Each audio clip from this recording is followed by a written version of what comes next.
Welcome to the CrossCounsel podcast. We believe every person is created in the image of God, something we can never lose. Yet, over time, our likeness to Christ has been diminished and is in need of restoration. Each episode offers information that invites you toward transformation, leading to formation in Christ.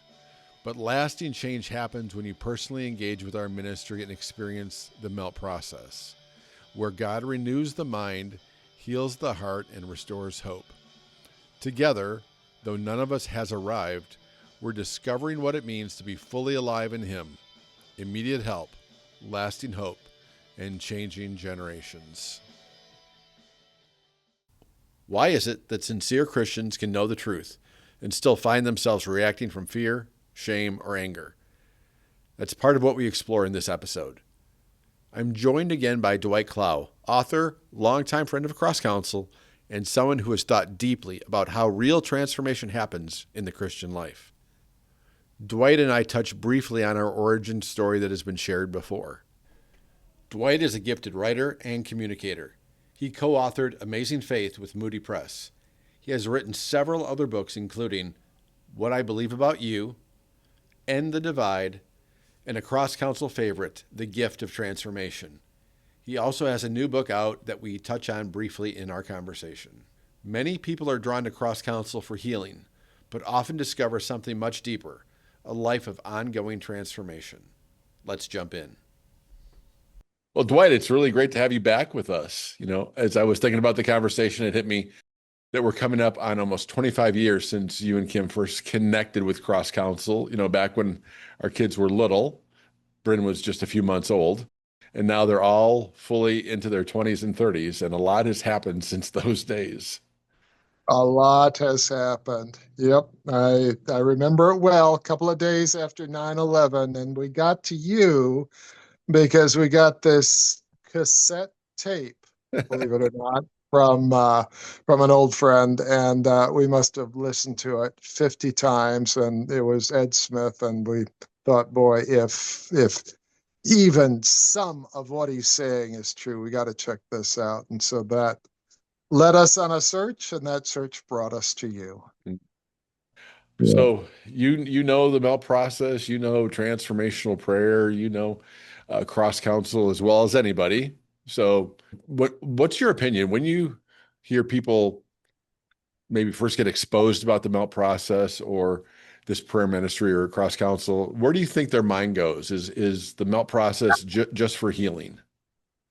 Well, that's a good question. It's an important question. And I think most people get into TPM, Transformation Prayer Ministry, because there's an issue going on in their lives. They're struggling with fear, anxiety, or shame, or maybe they had a messed up childhood, or they're trying to forgive somebody, or they've got like this self-destructive pattern going on in their lives, or whatever, this Right. stuff that all of us deal with in some form or another. And I think the usual mindset with TPM, with Transformation Prayer Ministry, is okay, I'm going to go in, I'm going to get my healing, I'm going to go out, and I'm going to go on with my life. And I'm sure that was my mindset. I'm positive that was my mindset going in. But some things happened to kind of change my perspective. And one of those things that happened, if I can tell a little story, Sure. is when my wife would get sick, I would get angry. And, I wanted to be this very kind, loving, sensitive, compassionate husband, but she gets sick and I get angry. And I wanted to fix that, but I just didn't know how to fix it, and I wasn't able to fix it. And so she'd be in a very vulnerable position. I'd be saying really snippy things to her, like, when are you going to stop making me do all your work, or whatever, Just Yes. Sounds like Jesus, right? Yeah. I laugh uh, because I what would understand. Jesus do? Yeah. And so anyway, I forget the sessions involved, but we explored this a little bit, and I came to this childhood pattern, a series of memories in my childhood where when my mom was sick, I didn't feel safe. Mm, And and I just realized that I carried into my adult world this message that when the woman in your life is sick, you are not safe. And I mm, covered that over with anger. And anyway, I honestly forget the exact truth that Jesus spoke to that. Probably something real simple like, mm-hmm, it's no longer the case or whatever. But it changed me. It shifted my soul. mm-hmm, And the next time Kim got sick, of course I don't like it when she's sick, but I was there from a position of compassion and from a position of being able to help her and to encourage her and to do what I could for her. And I still don't like it when she gets sick, but I'm able to help and not get all bent out of shape about it. And anyway, my takeaway from that is, whoa, wait a second. This isn't just about getting healed. This is repentance. mm-hmm, God changed my mindset so that I would no longer sin in that way mm-hmm. of being unkind to Kim. Right. And you probably remember this. There was Ed Smith did a sermon, I think it was up in Minneapolis, about performance-based spirituality. Right. And that really helped to connect the dots for me as well, is like, okay, so much of what we're doing in the Christian life is this try hard religion. It's like I Mm-hmm. got to set these goals and try real hard to meet them, and and we fall down and fail, or maybe we do meet them and we're really proud of ourselves. And in both cases, it's not the Christian life. Mm-hmm. The Christian life is God meeting with us in our place of brokenness and in our place of being messed up and granting us this soul shifting transformational truth. Mm-hmm. Melt, M-E-L-T, memory, emotion, lie, truth. When Jesus delivers that truth, something inside shifts. So, anyway, I'm Yeah, going on and on. yeah, no, let's play around with that just for a little bit, okay? Because you didn't even have the connection before when would get sick and you would get angry. There are a couple things there. As somebody who's trying to follow Christ and you're angry looking at your wife and some of those comments that you would make, you also realized, oh man, what a loser. Why am I angry? Right. So you also know this isn't the right thing to do. And yet you didn't know Right. what else to do because the programming was in place. That background music was playing, but it then thrust itself forward. And the way to cover up, that lack of security was being snarky, right? Little comments like that, getting angry. Now, let's just again tease this out a little bit. If in some way you had a realization, oh, you know, I didn't really like it when my mom was sick when I was little. Oh, I need to keep that in mind. So the next time that Kim is sick, I have to just tell myself, oh, this isn't rational. This isn't logical. And I think that can be of some benefit, but it's not freedom, the kind of freedom that we're talking about. And even when you said when Jesus meets with us, which is beautiful. And I even love the term more and more communion. When we have communion with Jesus. I'll tell you what goes through my mind when you say that, Steve. Remember the disciples out in the boat on in the storm. Uh, are they going to remind themselves, oh, hey, Jesus is God's guy. When I'm with Jesus, I'm safe. Uh, they were terrified, Right, And so who stood up and calmed the storm? right. It was Jesus. With a And who in that moment rewired their thinking to know what the real truth was? right. It was Jesus.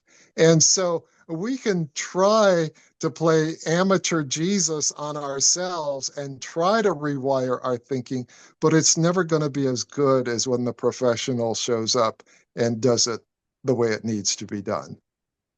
I think it's also interesting, like whatever the core lie was, because the conclusion that you came to was I'm not safe when my mom is sick. So we wouldn't call that a core lie. We would call that a conclusion. There's something underneath that, like just even the I'm not safe, which can lead Yeah. to mom's sick, I'm not safe.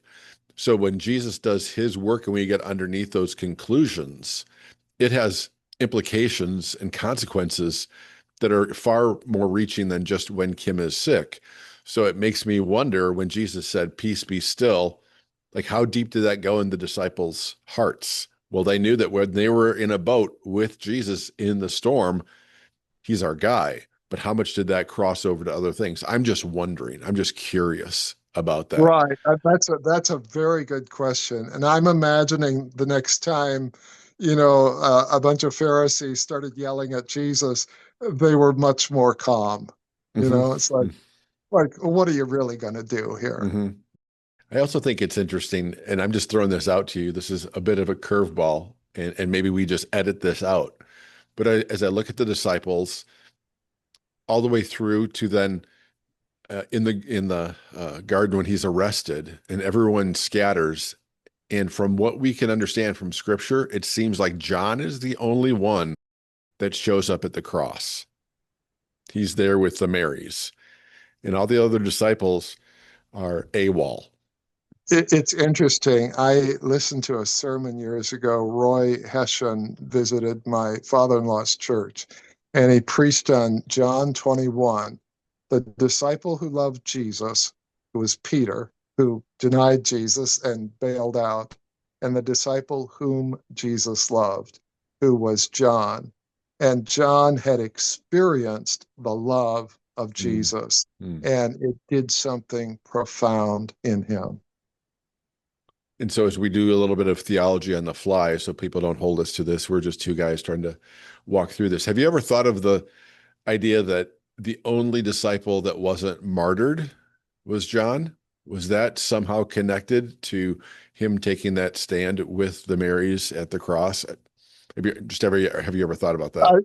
I've wondered about that. Really? I Okay. don't I don't have any downloads for you on that, but I've wondered about It it. is. It's right. One of those things where, yeah, it's not going to make a hard, strong stand on that. But okay. Yeah. So you start to connect dots, right? You get a whole bigger picture. A more beautiful picture emerges of who Jesus is, what he wants to do in our lives. So before we widen the lens too quickly, let me ask you something I think a lot of Christians wrestle with. If the best thing someone can do for the world is to let themselves be loved and transformed by God, why is that actually so difficult for us to do? Well, that's another very good question, Steve. I think that there are multiple answers to that. I mean, one answer is so many people just don't know how, Hmm. just clueless because it isn't commonly taught. It isn't commonly preached. It's I went through a, a major Bible school, Bible Hmm. college, and I don't think I ever heard it. I heard a lot of theology, a lot of Bible, but never, I was never taught how to experience the love of God. Mm. So that's part of it. And then part of it is even people who do know TPM, the melt process, know how to meet with Jesus. Well, let's be honest, it can be scary, Hmm. you know, um, because you're needing to be honest with yourself. You're needing to face those inner demons, figurative or literal, whatever. Hmm. Hmm. You need to look at those darkest places inside your heart, those memories that you really want to forget. And that's hard to do. It takes courage, it takes humility, it takes honesty. And that's scary. Let's just be real. It is scary. But I'm I've had this experience. You probably have too, and I know many other people have. There have been moments when I was just in the deepest angst and just feeling miserable. And then just like that, I was laughing out loud, like everything changed because Jesus showed up. He might have said one word, but Jesus showed up and everything changed. I think there's also something to be said. I think it's hopefully this comes alongside what you're saying, how difficult it is for people to step in. For example, somebody who's struggling with anxiety, fear is what's core in us. That's sort of the bottom line. That's primal in us. But then Mm. there's what might keep somebody from stepping into the melt process, which, like you said, can be scary. They can believe, they're the only one dealing with it, and they're afraid of someone, hurting them if they don't know who we are. But I think shame says things like, even in the fear, what keeps them from coming? It's the anxiety that they think, oh, I need to deal with this, but they might not even recognize that there's shame that's also a guardian at the door, right? Like shame says in a case like that, especially somebody who's following Jesus, you should have figured this out by now, right? If you're really a sincere believer, you shouldn't struggle with this. Or if you were stronger spiritually or deeper, you wouldn't feel this. And so it's shame that just continues to guard the door and even make the problem worse. How those things work together.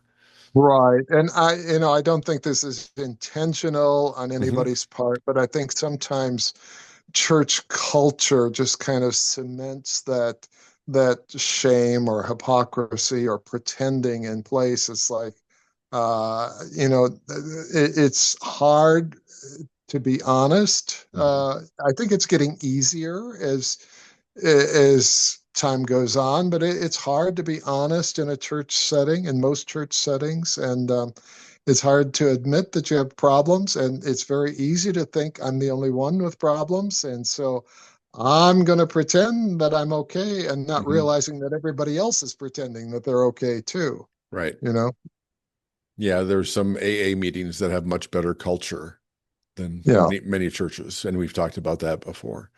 So yeah, the yeah, shame thing, boy, that goes back to the garden, right? He was yeah. afraid because he was naked, and he hid himself because of the shame. So there's fear, and then there comes shame, and then there's the self-protection, like you said, you put on the mask of anger.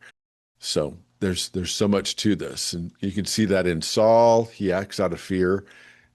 Hmm. David's chose, like, well, I don't know what that was like for him. We can always pick on Peter. That's pretty easy, and the disciples, how they hid and all that. But the pattern of fear and shame about the fear and hiding and control and defensiveness and walls you put up and anger, that is really just so universal, I think. Absolutely. We're going to stop here and continue this conversation in the next episode. But before we close, let me mention something briefly. Many of you know that I have been working on a book for quite a while. Well, it's actually starting to come together. I wanted to mention that partly to invite you to pray for me and also to add another layer of accountability for myself. One of the reasons I'm even able to give time to this right now is because the Lord has recently brought a number of people alongside us who are helping carry the burden of what it is that we do at CrossCounsel. For that, we are deeply grateful. All right, we'll pick up this conversation again in the next episode. Thank you for listening to the CrossCounsel podcast. We invite you to visit crosscounsel.com to learn more about genuine healing and becoming a more useful instrument in God's kingdom purposes. Be sure to like, subscribe, rate, and share this podcast. It helps others discover the same potential for hope and healing found only in Jesus. Again, thank you for listening.